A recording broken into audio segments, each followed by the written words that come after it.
Mesdames, Messieurs les jurés, l'heure est grave. 73% de la population française se dit favorable à un chef, une figure autoritaire pour remettre de l'ordre dans ce pays. Mais alors, qu'est-ce qu'un chef, me direz-vous? C'est celui qui impose ou qui inspire? Celui qui ordonne ou qui écoute? Celui qui prend la liberté ou qui la protège? Non, mesdames, messieurs, la figure autoritaire qu'on vous parle là est plutôt celle d'un roi, ou d'un empereur, d'un tyran, d'un dictateur, ou pire encore, d'un président, élu pour représenter, mais libre de commander.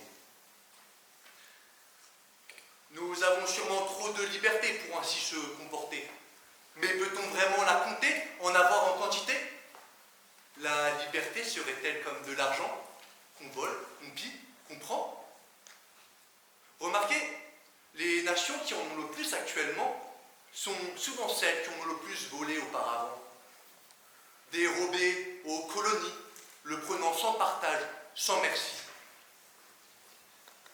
Alors oui, dans notre pays, il nous reste quelques inégalités, nous privons de certaines libertés.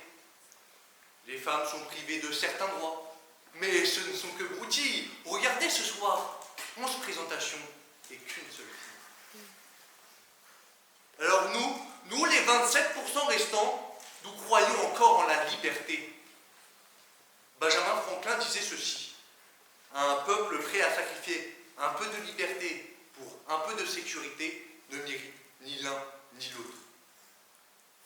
La liberté est comme un sommet de montagne.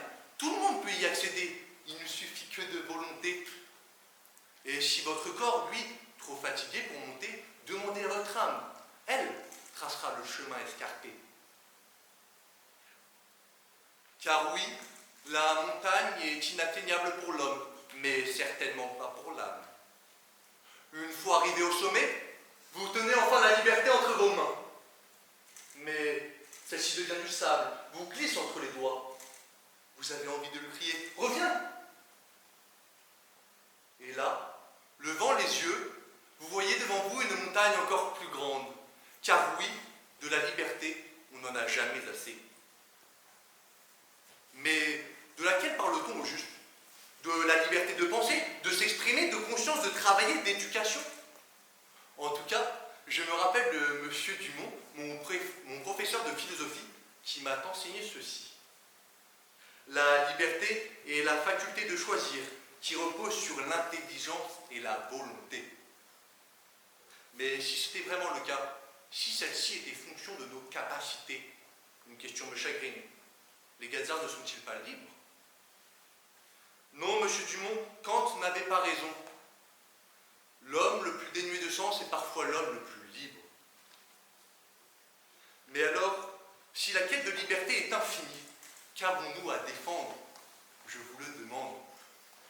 Un grand homme, enfin peut-être pas en taille mais en esprit, enfin bref, il disait ceci: tout ce qu'on croit fragile dure parce qu'on y prête attention.